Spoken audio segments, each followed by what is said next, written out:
Hello students, D sir classes में आपका स्वागत है। आज क्लास 8 के लिए इंपॉर्टेंट टॉपिक्स है सब्सिडरी अलायंस। आज मैं बात करूंगा positive and negative effects of subsidiary alliance. Subsidiary alliance का पॉजिटिव और नेगेटिव एस्पेक्ट क्या था, ये इंपॉर्टेंट टॉपिक्स है। किसी भी ये तो है ही, किसी भी कंपटीशन में भी सब्सिडरी अलायंस से बहुत सारे क्वेश्चंस पूछे जाते हैं। तो आज पॉजिटिव इफेक्ट्स, सबसे पहले we have started subsidiary alliance was started by Lord Wellesley 1798। 1798 में लॉर्ड वेलेस्ली ने इसे पहली बार स्टार्ट किया था। क्या था सब्सिडरी अलायंस? तो first subsidiary alliance main factors, main provisions of the subsidiary alliance were first, the British government to maintain a permanent and fixed forces of their allies।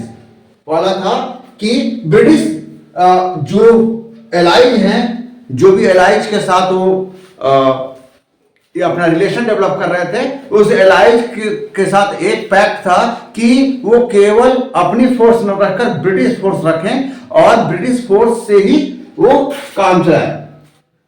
Second, they did not take money but took over a part of the territory of the allies. वे अपने allies से, वे अपने जिसके साथ वो relation रख रहे थे उससे वो पैसा नहीं लेते थे, लेकिन उसके एवज में क्या करते थे, बोलते थे कि उनकी जितनी फोर्स है, उनके ट्रेनिंग का खर्च, उनके रहने का खर्च, उनके खाने पीने का टोटल जो एलाइज है वो देखेगी। और उसके एवज में ये क्या करेंगे, उसके एवज में ये उनको सिक्योरिटी प्रोवाइड करेंगे और कभी भी किसी दूसरे का अटैक होने पर ये ब्रिटिश फोर्स से उनकी रक्षा करेंगे। Third, British officials called resident. British officials, एक जो ब्रिटिश ऑफिशियल था उसको कहते थे हम लोग resident, was placed at the court of the rulers, यानी जो रूलर्स के कोर्ट में, क्योंकि रूलर्स कैसे काम कर रहा है, क्या है, उसको देखना भी था। क्योंकि केवल फोर्स नहीं था, ये एक ट्रिक था, एक चाल था एक, ताकि रूलर्स को टोटल उनका पॉलिसी देखा जाए, टोटल वो कैसे रूल कर रहे हैं वो देखा जाए, वो किसके साथ रिलेशन रख रहे हैं वो देखा जाए, ताकि समय पड़ने पर ब्रिटिश फोर्स अपना एक्शन ले सके। तो third, British officers called resident was placed at the court of the ruler. Ruler की कोर्ट में एक फिक्स किया गया कि एक परमानेंटली एक रेजिडेंट रहेगा जो कोर्ट में कोर्ट की एक्टिविटी को भी देखेगा कि कैसे एक्टिविटी चल रही है। ये था main provisions of the subsidiary alliance. But there were a false commitment, false security। क्या था negative effects of the subsidiary alliance? It was a false sense of security. ये कहने को तो था कि सिक्योरिटी, हम आपको सिक्योरिटी देंगे, उसके एवज में हमारे फोर्स को खाना पीना, उसके ट्रेनिंग का खर्च, सब कुछ एक राजा जो इंडियन रूलर से वो वहन करेंगे। लेकिन इसका ये था कि धीरे धीरे इंडियन रूलर्स कमजोर होते चले, वीक होते चले गए, उनकी अपनी फोर्स ही नहीं रही और वो डिपेंड थे ब्रिटिश फोर्स पर। और वही जब मौका मिला battle of Plassey, battle of Buxar में, तब वो इस चीज को मेंटेन कर लिए। बाद में लॉर्ड डलहौजी ने डॉक्ट्रिन ऑफ लैप्स जो पॉलिसी इंप्लीमेंट की, उस पॉलिसी के तहत सारे इंडियंस, प्रिंसली स्टेट जिसके अपने हेयर्स नहीं थे, अपने बच्चे नहीं थे, उन सारे को उसने परमानेंटली ब्रिटिश टेरिटरी का पार्ट बना लिया। तो सब्सिडरी अलायंस उसी का मेजर पार्ट था। तो first, is was the false sense of security. ये फॉल्स था सेंस, कहने को सिक्योरिटी था बट रियल में ये उनके नाम पर विदाउट एनी कॉस्ट, बिना कोई पैसा खर्च किए, एक वर्ल्ड की सबसे स्ट्रॉन्ग आर्मी इन्होंने तैयार की और और धीरे धीरे उसी आर्मी के बल पर ये धीरे धीरे पूरे इंडिया में अपने एम्पायर को एक्सपीरियंस कर पाए। Second, they lost their independence.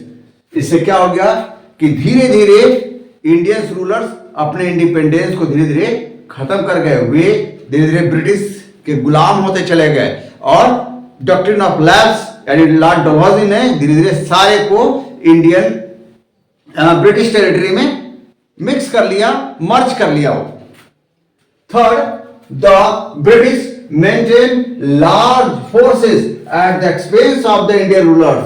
मैंने आपको अभी बताया कि इंडियन रूलर्स के पर खर्च का एक्सपेंस जो था उस पर बहुत ज्यादा बढ़ गया, उन पर कर्ज बढ़ गया, उनका खर्च बढ़ गया और उसके एवज में उनको क्या मिला? उनके एवज में उनको कुछ नहीं मिला और ब्रिटिश फोर्स उतने ही ज्यादा स्ट्रांग हो गई और ये उतने ही ज्यादा वीक हो गए। इनके अपने ट्रेजरी पूरे एम्प्टी होते चले गए और धीरे धीरे राजा के पास कुछ नहीं बचा। They increase their area of influence.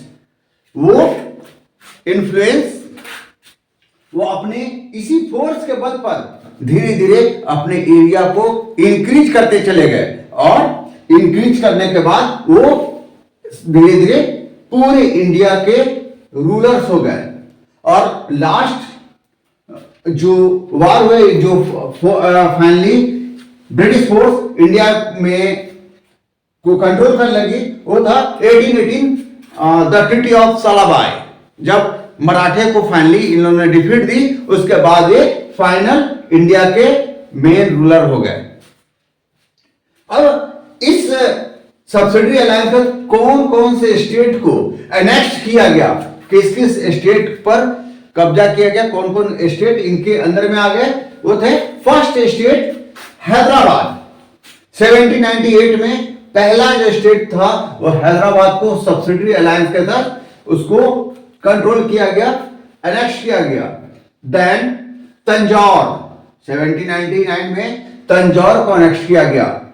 Third Awadh 1801 में अवध को कंट्रोल किया गया, अवध को कैप्चर किया गया, लास्ट में अवध को एनेक्ट किया गया।